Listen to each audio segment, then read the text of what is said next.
大家好，我是光哥。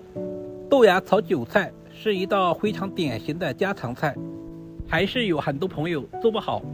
如果你也喜欢，我们一起来了解一下具体是怎样做的吧。首先准备1块钱的黄豆芽，加入1大勺的食盐，接着加入大量的清水。因为黄豆芽生长的时候难免表面有一些细菌，食盐有消毒杀菌的作用。我们要用淡盐水浸泡10分钟左右，10分钟以后，我们再把豆芽清洗一下。有条件的可以放在流动的清水下冲洗，这里我们一定要多淘洗2遍，充分的把豆芽全部清洗干净，放在提前准备好的竹筛里面控干水分备用。接下来我们再简单的准备一些配菜，准备200克的里脊肉，全部切成1个硬币厚的薄片，这里我们尽量的切均匀一些，然后再切成1个硬币厚的细丝。豆芽菜里面加一些肉丝，不仅可以丰富口感，同时还可以增加营养。全部切成视频中这样，把切好的肉丝放在准备好的小碗中。接下来我们来腌制一下，加入小半勺的生抽，然后再加入少量的胡椒粉去腥。接着我们再下手抓拌均匀，充分的使肉丝和调味料完全的融合在一起。这个过程大约在2分钟左右，抓至有一些粘手就差不多了。接着加入少量的玉米淀粉或者是土豆淀粉，再次抓拌均匀，使所有的肉丝表面都能够裹上薄薄的一层淀粉。接下来我们再加入少量的芝麻香油，增加香味，同时我们在炒制的时候也不会粘连在一起，充分的翻拌均匀，放在一旁腌制10分钟左右。接下来我们再准备1小把去皮的大蒜，首先把大蒜切成薄片，大蒜我们也可以稍微的多准备一些，增加豆芽的蒜香味。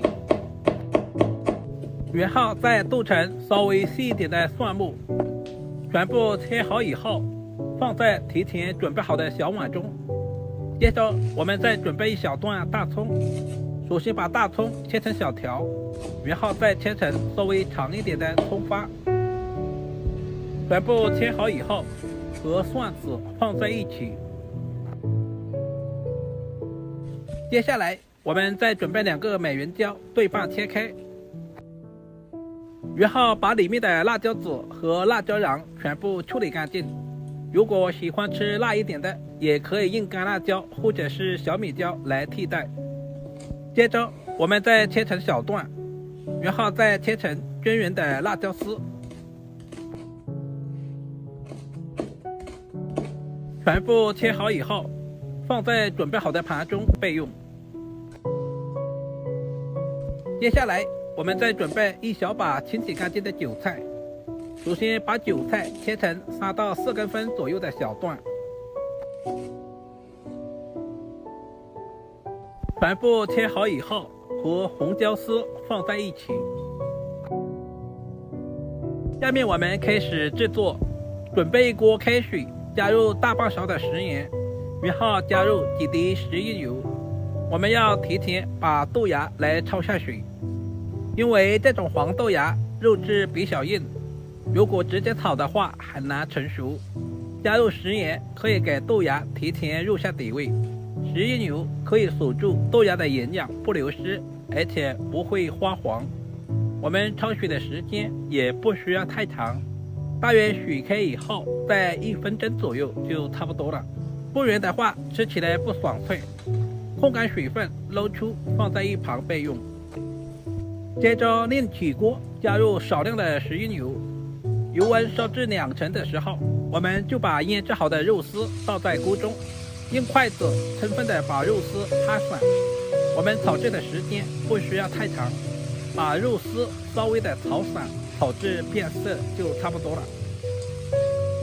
整个过程大约在10秒钟左右，炒出来的肉丝鲜香滑嫩，而且不会塞牙。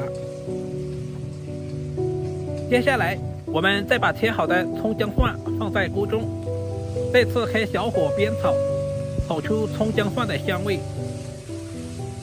亲爱的朋友们，视频都看到这里啦，借您发财的小手点个赞再走呗。您的每一个点赞留言都是我前进最大的动力，非常感谢您一直以来的支持与鼓励。充分的炒香以后，我们就把焯水的豆芽全部倒在锅中。下面我们简单的调下味，加入大半勺的食盐，然后加入少量的鸡精，接着再加入小半勺的生抽酱油，其他什么调味料就不需要添加了。用筷子充分的翻拌均匀。这里我们一定要开大火，不停的翻炒，不然的话豆芽菜很容易出水。这也是为什么饭店里面的豆芽菜这么好吃的一个重要原因。充分的翻炒均匀，把豆芽菜炒至入味。接下来把切好的红椒丝和韭菜也倒在锅中。这里我们再次翻拌均匀，使所有的食材完全的融合在一起。豆芽菜已经提前焯过水了，所以我们炒制的时间也不需要太长，不然的话吃起来口感不爽脆。韭菜也比较容易熟，像视频中这样，大约翻炒10秒左右就差不多了。一道营养又美味的豆芽炒韭菜就这样做好了，是不是非常的简单？如果你也喜欢，就赶紧收藏起来试试吧。这样炒出来的豆芽韭菜清脆爽口，肉丝鲜香滑嫩。豆芽菜我们一定要挑选黄豆芽，因为黄豆芽吃起来的口感更爽脆。如果今天的视频对您有一点点帮助，就麻烦点赞、收藏、留言并转发出去。好了，今天的视频就简单的分享到这里了，我们下个视频再见吧。